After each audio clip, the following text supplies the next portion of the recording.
நேற்று என்ன பார்த்தோம்னா, டாக்லே கர்தினால் என்ன செய்தார் என்றால், அவரிடம் பொறுப்பு கொடுக்கப்பட்டது. அதனால் அவர் பாத்திமா ரகசியத்தை வாசிக்கிறார், படித்து பார்க்கிறார். படித்ததும் நம்ப முடியாத ஒன்று நடந்தது. அது என்ன என்றால், அவருடைய மனமாற்றம். யாருடைய மனமாற்றம்? இந்த டாக்லேவுடைய மனமாற்றம். அதுக்கு முன்பு அவ்வளவாக ஜெபமாலையெல்லாம் சொல்லாத அவர் அதன் பின் ஒரு நாளைக்கு 5 வேளை ஜெபமாலை செய்து கொண்டிருக்கிறார். அது வெளியில் தெரிந்த மனமாற்றம். உள்ள என்ன என்றால், இந்த பாத்திமா ரகசியம், அதாவது லூசியா, புனித லூசியா உங்களுக்கு தெரிந்திருக்க வேண்டும். ஜெசிந்தா, லூசியா, பிரான்சிஸ்கோ அப்படின்னு 3 பேர் இருக்கிறார்கள் அல்லவா? அதில் லூசியா என்பவர் தான் இந்த 3வது ரகசியத்தை ஒரு பேப்பர்ல எழுதி கொடுத்துட்டு போறாங்க. அந்த லூசியா எழுதுறப்ப என்ன நடந்திருக்குன்னா, சில பெயர்களையும் பட்டியலிட்டு இருக்கிறார்கள். என்ன பேர் அப்படின்னா, போப்பாண்டவர் பேரு, கர்தினால் பேரு, குருக்கள் பேர் என்று சில பெயர்களையும் பட்டியலிட்டு இருக்கிறார்கள். அதுல இவர் பேரும் இடம்பெற்று இருப்பது போல் தெரிகிறது. அதனால் மனம் மாறுகிறார். அப்ப நிச்சயமாக டாக்லே அப்படின்னு எழுதியிருக்காது, லூயிஸ் அப்படின்னு எழுதியிருக்கலாம். லூயிஸ் ஏன் டாக்லேன்னு எழுதியிருக்காருன்னா, டாக்லேன்னா குறிப்பா இவர் தான் நம்ம கண்டுபிடிச்சிடலாம்.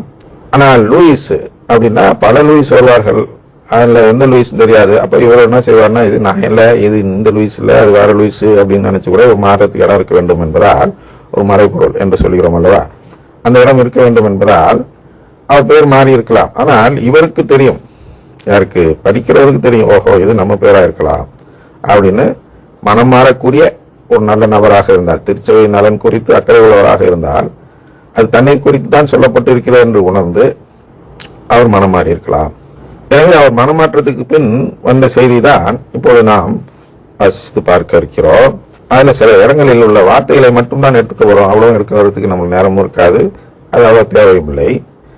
அதில் என்ன சொல்லப்பட்டிருக்கிறது என்றால், this is about the credibility of heaven's messengers, about a church that must now choose to continue the silence or face what was hidden. And why? Because the woman who spoke to Lucia, Jacinta and Francisco did not speak in riddles.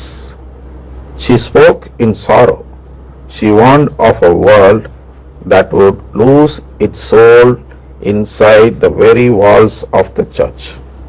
பாருங்க, நாம் பார்க்க இருப்பது credibility of the heavens messengers சொல்றோம் இல்லையா? இவர்கள் தான் விண்ணகத்திற்காக தூதர்களாக செயல்பட்டார்கள். அவர்கள் சொன்னதில் ரிடில்ஸ் இல்லை, மாதா புரியாத புதிர் போன்ற விதத்தில் சொல்லவில்லை. she spoke in sorrow. என்ன அப்படின்னா, ஒரு பெரிய வருத்தத்தில் பேசினார். she warned of a world that would lose its soul inside the very walls of the church.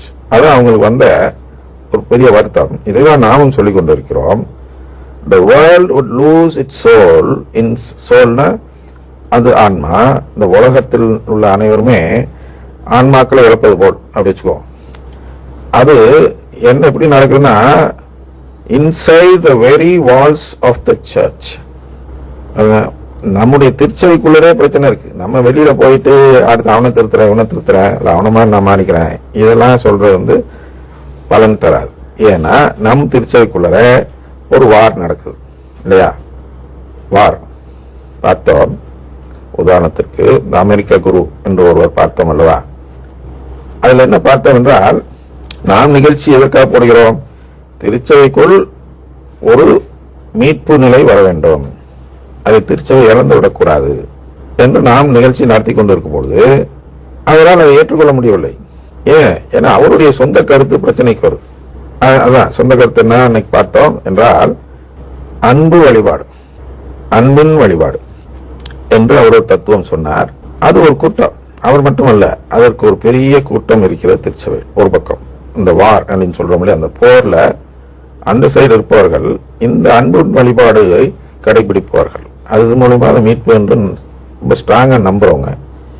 இந்த சைடு இன்னொரு பக்கம் இருக்கு, அது என்னன்னா உடன்படிக்கை வழிபாடு. அதுதான் திருச்சபை. உடன்படிக்கை இல்லைன்னா திருச்சபை இல்லை, திருச்சபை தேவையில்லை. திருச்சபைங்கிறது ஒரு மத அமைப்பாக தான் இருக்குமே தவிர இப்படி ஒரு குடும்ப அமைப்பா இருக்காது. மற்ற சபையெல்லாம் வச்சிருக்க பேர் திருச்சபை இல்லை, அவர்கள் மத அமைப்பு வைத்திருக்கிறார்கள், பேர் திருச்சபை என்று வைத்திருக்கிறார்கள். திரு அவை இன்னும் இப்ப சொல்ல பார்க்கிறோம். தமிழ் வெறியர்கள் இருக்கிறார்கள். நம்ம தமிழ்நாட்டில் பிரச்சனை 3வது பிரிவாக வச்சுக்கலாம்.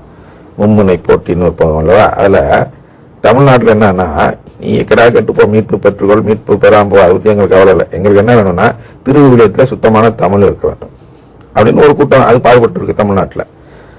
ஆனால் அவர்கள் வேற. அதனால அவங்க திரு அவை என்று மாற்றுவதில் முனைப்பாக இருக்கிறார்கள். இங்க அவையே காணாம போகுது. அது திருச்சபையா திரு அவையா என்று வாதாடி கொண்டிருக்கிறார்கள். அதான் இங்க மேல கவலைப்படுறாங்க. ஐயா, the very soul, அப்படியே the world would lose its very soul inside the very walls of the church. நம்முடைய திருச்சபைக்குள்ள நம் திருச்சபை தான் அந்த உயிரை கொடுக்க வேண்டும். என்ன உயிர் கொடுக்க வேண்டும்? கடவுளின் உறவை எடுத்து சொல்ல வேண்டும். அந்த கடவுளின் உறவை எடுத்து சொல்லப்படாத நிலை வந்துவிடும், வர இருக்கிறது என்பது போன்று மாதா கவலைப்பட்டு இந்த செய்தியை தருகிறார்கள். நாமும் அதே செய்தியை தான் விரிவாக்க செய்து கொண்டிருந்தோம். அதை பற்றி கவலைப்படாதவர்கள் என்ன செய்கிறார்கள் என்றால், அவர்கள் வேறு பிரச்சனையை கையாளுகிறார்கள். அதாவது வளமை தேடி அழைகிறார்கள். அதனால இது ஒரு பெரும்பான்மையினராக மாறிவிட்டார்கள் இன்றைய காலகட்டத்தில். ஒரு காலத்தில் சிறுபான்மையினராக தான் இருந்தார்கள், சிறிய எண்ணிக்கையில் தான் இருந்தது வளமை தேடுவோர். இன்று வளமை தேடாவிட்டால் பாவம் என்பது போல் பேச தொடங்கிவிட்டார்கள். அப்படின்னா பிரேசலாட் சொல்லலைன்னா நீ திருச்சபையில் இல்லைங்கிறது மாதிரிலாம் பேசுறாங்க.